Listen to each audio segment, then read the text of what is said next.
Hello guys what's up welcome to Raghav classes. जैसे कि आप सब जानते हैं आज मैं आपको कराऊंगा BOP chapter that is balance of payment. और हाँ गाइस, चैप्टर शुरू करने से पहले मैं आपको एक बहुत ही जरूरी बात बताना चाहता हूँ कि मैंने आपको ये जो भी सारे नोट्स लिखवाया ये बहुत ही ईजी लैंग्वेज में है और आपको सिर्फ ये याद करके आना है और ये ही बोर्ड में लिखने हैं। अब मैं आपको चैलेंज करता हूँ गाइस, जो भी ये नोट्स है आप सिर्फ मेरे से बीओपी चैप्टर पढ़िए, आप ये नोट्स याद करके अपने स्कूल में इसका टेस्ट दीजिए तो उसका रिजल्ट देख के आपको पता चल जाएगा कि ये नोट सफिशिएंट है बोर्ड में फुल मार्क्स लाने के लिए। हाँ गाइस, मैं कोई 50 60 70 मार्क्स की बात नहीं कर रहा हूँ, मैं फुल मार्क्स की कर रहा हूँ। और आते हैं, बहुत बहुत आसान है भाई फुल मार्क्स लाने। बस जैसे मैंने प्रेजेंटेशन दिया आपको सिंपल बोर्ड में वैसे देना, मैं आपको सब कुछ बताऊंगा, सारे फ्री में लेक्चर आपको इकोनॉमी के प्रोवाइड करूंगा। तो चलिए बिना रुके आगे बढ़ते हैं। चलिए गाइस, चैप्टर शुरू करने से पहले कुछ इंपॉर्टेंट वर्ड्स है जिसका मतलब आपको पता होना चाहिए। तो चलिए मैं बताता हूँ। सबसे पहला वर्ड है सरप्लस, SURPLUS, सरप्लस। सरप्लस का मतलब होता है फायदा। जब भी कहीं सरप्लस की बात हो रही होगी मतलब कुछ फायदा हो रहा है, कुछ ऐसी बात की जा रही है। तो सेकंड पॉइंट है डेफिसिट। डेफिसिट का मतलब होगा कोई नुकसान। जब भी ऐसा कोई वर्ड डेफिसिट वर्ड यूज़ किया जाएगा तो मतलब नुकसान की बात हो रही है। थर्ड है हमारा रेजिडेंट कंट्री। रेजिडेंस कंट्री का मतलब होता है जिस कंट्री में आप रह रहे हैं, जैसे कि इंडिया, पाकिस्तान, नेपाल, जहाँ पे भी जिस भी कंट्री में आप रह रहे हैं वो होगी आपकी रेजिडेंट कंट्री। तो 4 पॉइंट आपका इकोनॉमिक ट्रांजैक्शन। इकोनॉमिक ट्रांजैक्शन जहाँ भी वर्ड आता है इकोनॉमिक ट्रांजैक्शन, इकोनॉमिक ट्रांजैक्शन का मतलब होता है पैसों का लेन देन। इकोनॉमिक ट्रांजैक्शन मतलब पैसों वाली ट्रांजैक्शन, जिस ट्रांजैक्शन में पैसे इन्वॉल्व होते हैं। ठीक है। और फिफ्थ हमारा पॉइंट है ऑटोनोमस ट्रांजैक्शन। ऑटोनोमस ट्रांजैक्शन का मतलब होता है वो ट्रांजैक्शन, मतलब वो लेन देन जो हमें प्रॉफिट मोटिव की उससे की होती है, मतलब कुछ फायदे के लिए हमने कोई ट्रांजैक्शन की हो तो उसे हम कहते हैं ऑटोनोमस ट्रांजैक्शन। और सिक्स्थ पॉइंट है डिसइक्विलिब्रियम। Disequilibrium, DISEQUILIBRIUM, disequilibrium. तो डिसइक्विलिब्रियम का मतलब होता है कोई चीज़ बैलेंस नहीं है। फिलहाल आप इसको मतलब जहाँ भी ये वर्ड आए मैं उस टाइम भी आपको सब कुछ समझाऊंगा। तो फिलहाल मतलब चैप्टर शुरू करने से पहले आपको ये मैं बताना चाहता हूँ कि डिसइक्विलिब्रियम जहाँ भी वर्ड आए आप बस ये समझ के चलो कि जहाँ डिसइक्विलिब्रियम वर्ड आ रहा है मतलब कुछ बैलेंस नहीं है। बैलेंस मतलब कोई चीज़ इक्वल नहीं है, अनइक्वल है। तो चलिए गाइस, अब हम करते हैं चैप्टर के टॉपिक की शुरुआत। तो सबसे पहले बीओपी में हमें सबसे पहले जानने की जरूरत है कि बीओपी क्या होता है, मतलब बैलेंस ऑफ पेमेंट होता क्या है। तो बैलेंस ऑफ पेमेंट एक रिकॉर्ड है, बैलेंस ऑफ पेमेंट एक रिकॉर्ड है जिसमें हमारे देश का बाकी देशों के साथ क्या पैसों का लेन देन है वो लिखा जाता है। ठीक है, मैं आपको डिफाइन पढ़ते हैं चलो। It refer to systematic record of economic transaction. Systematic record, systematic record मतलब प्रॉपरली अच्छी तरह रिकॉर्ड बनाया हुआ। It refer to systematic record of economic transaction, मतलब पैसों का लेन देन का रिकॉर्ड ऑफ रेजिडेंस कंट्री, हमारी कंट्री का जो बाकी के देशों के साथ हुआ एक साल के अंदर अंदर, मतलब एक साल के अंदर अंदर हमारे बाकी देशों के साथ क्या पैसों का लेन देन हुआ, मतलब कितने हमने बाकी देशों को पेमेंट किया, कितनी बाकी देशों से हम पे पैसे आए हैं, उस सब का रिकॉर्ड हमारा बैलेंस ऑफ पेमेंट में लिखा जाता है। अब गाइस यहाँ आपने पढ़ा होगा इकोनॉमिक ट्रांजैक्शन वर्ड, तो इसका भी मैंने आपको मतलब बताया और ये भी इसमें पूछ सकते हैं कि व्हाट इज इकोनॉमिक ट्रांजैक्शन, तो आपको ये लिखना है। It refer to those transaction which involve transfer of value. Means जोन सी भी ट्रांजैक्शन में पैसा इन्वॉल्व होएगा, जैसे कि आपने किसी बाहरले देश से सामान खरीदा, यहाँ सिर्फ हमारे देश और बाहरले देश इसी की बात होगी, हमारी कंट्री और रेस्ट ऑफ वर्ल्ड मतलब बाकी कंट्री, इस चीज़ की बात होगी। तो मैं यही लेके चलूँगा, मतलब जब भी हमने कोई बाहरले देश से रेस्ट ऑफ वर्ल्ड से कोई भी हमने सामान खरीदा तो उसमें अब हम पैसे पे करेंगे, तो पैसे पे करेंगे मतलब पैसा इन्वॉल्व हुआ। ठीक है, ऐसी ट्रांजैक्शन मतलब जो भी इन ट्रांजैक्शन में पैसा इन्वॉल्व होएगा, वैल्यू इन्वॉल्व होएगी, वो होती है हमारी इकोनॉमिक ट्रांजैक्शन। तो चलिए अब हमने आपने इसमें पढ़ा होगा रेजिडेंट कंट्री, तो अब हम समझते हैं रेजिडेंट कंट्री में आता क्या क्या क्या होता है रेजिडेंट कंट्री। तो देखिए गाइस, अब रेजिडेंट कंट्री में हमारे तीन आते हैं, resident individual, private firms and residents government. Means ये आपको कोई इसमें वो नहीं करना, समझने वाली बात नहीं, आपको सिर्फ ये याद करना है, ये उसमें एमसीक्यू में पूछ सकते हैं कि रेजिडेंट कंट्री में क्या आता है। तो चलिए गाइस, अब हम करते हैं फीचर्स ऑफ बीओपी। देखिए गाइस, सबसे पहला फीचर्स बीओपी का क्या है। सबसे पहला फीचर बीओपी का क्या है कि it keeps systematic record of all received and payment of a country with rest of world. ये मैंने आपको डिफाइन में समझाया, जैसे कि ये एक रिकॉर्ड रखता है, बीओपी एक रिकॉर्ड रखता है सारी रिसीप्ट और पेमेंट के, मतलब हमारे देश पे कितना पैसा आया, कितना पैसा हमारे देश से बाहर गया, उस सब का रिकॉर्ड रखता है। ये हमारी कंट्री का बाकी देशों के साथ क्या पैसे का लेन देन हुआ उस सब का रिकॉर्ड, ये मैंने आपको डिफाइन में भी समझा दिया और यही आपका पहला पॉइंट। और सबसे अब हम पढ़ेंगे सेकंड पॉइंट ऑफ फीचर्स। तो सेकंड पॉइंट ऑफ फीचर का ये है कि it is flow concept because it is measure over a fixed period of time. देखिए गाइस, अब हमें ये फ्लो कंसेप्ट अभी हमें जानने की जरूरत नहीं है, ये मैं आपको आगे पढ़ाऊंगा। जो आपका ये सेकंड चैप्टर होएगा इसमें मैं आपको ये सारा स्टॉक फ्लो सब आएगा और ये उसमें पढ़ाऊंगा। अभी आपको सिर्फ ये, अब आपको सिर्फ ये आप याद कर लो कि ये फ्लो कंसेप्ट है because it is measure over period of time. ये फ्लो कंसेप्ट है क्योंकि ये एक साल के बेस पे वो होता है, ये मैंने आपको डिफाइन में भी बताया कि एक साल के बेस पे बनता है, तो एक साल के बेस पे बीओपी होता है, तो इसलिए वो फ्लो कंसेप्ट है। फ्लो क्यों है, स्टॉक क्यों है, ये सब डिटेल में जानने की जब भी जरूरत नहीं है आपको, वो मैं नेक्स्ट चैप्टर जब भी आएगा मैं उसमें आपको समझाऊंगा। चलो गाइस थर्ड फीचर पढ़ते हैं हम अगला अपना। तो थर्ड फीचर ये है कि it is based on double entry system.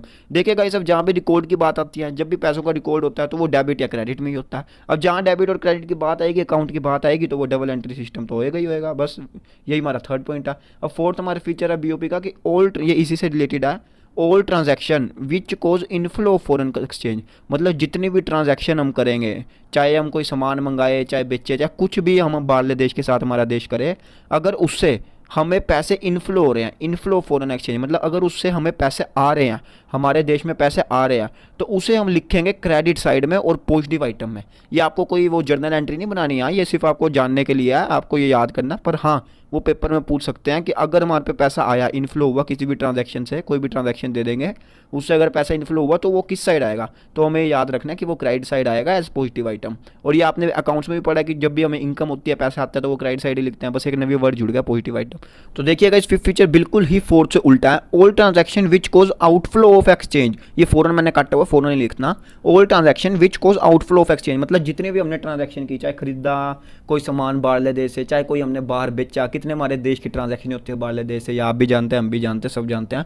कोई भी ट्रांजैक्शन की वजह से अगर आउटफ्लो हुआ एक्सचेंज का, मतलब अगर हमारे पैसे गए बाहर, तो उसे हम लिखेंगे डेबिट साइड में एज नेगेटिव आइटम।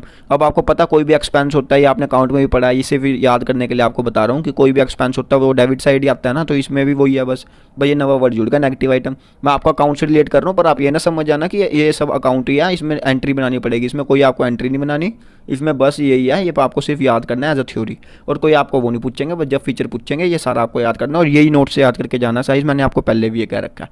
तो चलिए हम बढ़ते हैं सिक्स पॉइंट की तरफ। तो हमारा सिक्स फीचर ये है कि total of debit side is always equal to total of credit side. मतलब जो भी हमारा डेबिट साइड का टोटल है वो हमेशा क्रेडिट साइड के टोटल के इक्वल होएगा। अब गाइस हमने जो वो जर्नल एंट्री की है, जो भी हमने अकाउंट बनाया है यार, आप कहोगे अकाउंट से रिलेट की जा रहा है यार ये तो चलिए आपको बताता हूँ। अकाउंट से जो भी आपने अकाउंट्स बनाया है, तो डेबिट और क्रेडिट साइड हमेशा उसके इक्वल होते हैं। डेबिट में जो आप अमाउंट लिखोगे वो क्रेडिट में आएगा ही आएगा, ये उसका रूल होता है। तो वही इसका, क्योंकि इसमें भी बीओपी है क्या, एक अकाउंट ही है जिसमें पैसों का लेन देन लिखते हैं, तो बस वही होएगा। तो चलिए गाइस अब हम करते हैं सेवन्थ पॉइंट पे आते हैं। तो सेवन्थ पॉइंट इसका ये है कि in accounting sense BOP is always balance. Means accounting sense में, अकाउंटिंग देखिए अब इसने खुद ही चैप्टर ने खुद ही अकाउंटिंग डाल दिया बीच में। अकाउंटिंग सेंस में हमेशा बीओपी बैलेंस होएगा, मतलब जब भी हम अकाउंटिंग सेंस की बात करेंगे हमेशा बीओपी बैलेंस होएगा, उसके बैलेंस होंगे। बट इन ऑपरेशनल सेंस अभी आपको जानने की जरूरत नहीं है ये ऑपरेशनल सेंस क्या होता है, पर हमें ये बस आपको ये पता होना चाहिए कि ऑपरेशनल सेंस में बीओपी डिसइक्विलिब्रियम में होता है। डिसइक्विलिब्रियम मैंने आपको डिफाइन पीछे लिखवाई थी ना, इसका मतलब भी लिखवाया था कि डिसइक्विलिब्रियम क्या होता है। जहाँ भी डिसइक्विलिब्रियम वर्ड आ गया मतलब कोई चीज़ इक्वल नहीं है, बैलेंस नहीं है, मतलब कुछ दिक्कत है उसमें, तो ऑपरेशनल सेंस में वो बैलेंस नहीं होता, वो डिसइक्विलिब्रियम में आ जाता है बीओपी। अब ये क्या डिसइक्विलिब्रियम है मैं आपको आगे टाइप्स ऑफ बीओपी में पढ़ाऊंगा। तो चलिए अब हम करते हैं types of BOP. Types of BOP, अब हम ये पूछना चाहते हैं कि बीओपी कितने तरह के होते हैं। अब हम बीओपी में अकाउंट बनाएंगे, पर बीओपी के भी टाइप होते हैं दो तरह के। पहले होता है बैलेंस बीओपी और इक्विलिब्रियम इन बीओपी। EQUILIBRIUM, इक्विलिब्रियम इन बीओपी।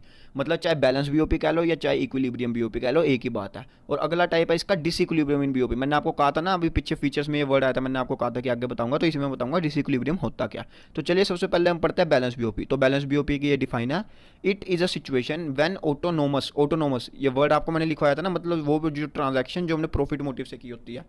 मतलब कोई भी हमने सामान खरीदा बेचा प्रॉफिट मोटिव से होता है। हमने किसी देश को सामान बेचा या कुछ खरीदा किसी प्रॉफिट के उससे सोच के कि हाँ हमें प्रॉफिट होएगा, उस चीज़ को सोच के अगर हमने सामान खरीदा या बेचा तो उसे हम कहेंगे ऑटोनोमस ट्रांजैक्शन। तो चलिए फिलहाल अभी इसे जानने की जरूरत नहीं है, इसका भी अभी आगे आपको डिटेल में पढ़ना है। डिफरेंस बिटवीन आता है, बहुत ही इंपॉर्टेंट है, वो मैं आपको कराऊंगा। चलिए सबसे पहले इसी पे ध्यान देते हैं, बैलेंस बीओपी क्या है या इक्विलिब्रियम बीओपी क्या है। It is a situation when autonomous received are equal to autonomous payment. मतलब ये वो सिचुएशन है जब हमारी रिसीप्ट और पेमेंट इक्वल हो जाएंगे। मतलब जितने भी हम पे पैसे आए हैं बाहरले देश से, रेस्ट ऑफ वर्ल्ड, बाहरले देश को इसमें रेस्ट ऑफ वर्ल्ड कहते हैं, रेस्ट ऑफ वर्ल्ड से हमारी रेजिडेंस कंट्री में, मतलब रेस्ट ऑफ वर्ल्ड से जहाँ हम रहते हैं उस देश में, हमारे देश में कितने पैसे आए हैं और जितने पैसे गए हैं वो दोनों इक्वल होंगे, तो तब होता है बैलेंस बीओपी। मतलब जितने पैसे हमारे बाहरले देश गए हैं वो इक्वल है जितने पैसे हमारे पे आए हैं वो, that is R is equal to P। मतलब 10 रुपये अगर बाहरले देश से हमारे पे आए हैं तो 10 रुपये हमने बाहर पेमेंट भी किया है, तो उसे हम कहेंगे बीओपी बैलेंस है। अब अगला हमने पढ़ना है कि डिसइक्विलिब्रियम बीओपी क्या होता है, तो चलिए उसकी तरफ चलते हैं। हाँ गाइस अब डिसइक्विलिब्रियम बीओपी हमने पढ़ना है, तो अब हम पढ़ते हैं डिसइक्विलिब्रियम बीओपी क्या होता है। अब डिसइक्विलिब्रियम का मैं जब भी किसी भी कंट्री का बीओपी डिसइक्विलिब्रियम में है, मतलब कोई दो चीज़ है, जब भी डिसइक्विलिब्रियम में किसी भी कंट्री का मतलब या तो वो डेफिसिट में है या वो सरप्लस में है। अब सरप्लस मतलब फ़ायदा, डेफिसिट मतलब नुकसान। ये मैंने आपको पहले ही लिखवा दिया था चैप्टर करने से शुरू में। जब भी किसी की कंट्री की बीओपी डिसइक्विलिब्रियम में है मतलब या तो उसे नुकसान हो रहा है, डेफिसिट हो रहा है, या उसे हो रहा है सरप्लस। तो चलिए पहले हम पढ़ते हैं सरप्लस बारे। It is of two type, disequilibrium दो तरह का है, सरप्लस और डेफिसिट। तो सबसे पहले हम करते हैं सरप्लस। सरप्लस को हम कहते हैं फेवरेबल बीओपी भी कहते हैं। ये मैं आपको जो और करके नाम लिखवाता हूँ, जो मैं नाम लिखवा रहा हूँ, इससे आप सीरियस लेना। यह नाम आपको कुछ भी दे सकते हैं पेपर में, आपसे पूछ सकते हैं व्हाट इज फेवरेबल बीओपी, ऐसे ही पूछ सकते हैं। और आपको ये भी पूछ सकते हैं टाइप्स ऑफ बीओपी, तो आपको ये सारा लिख देना जितना ही मैंने आपको लिखवाया नोट्स में। तो चलिएगा ये सबसे पहले हम करते हैं सरप्लस बीओपी। तो सरप्लस बीओपी हमारा है इट टक्कर when autonomous received are more than autonomous payment.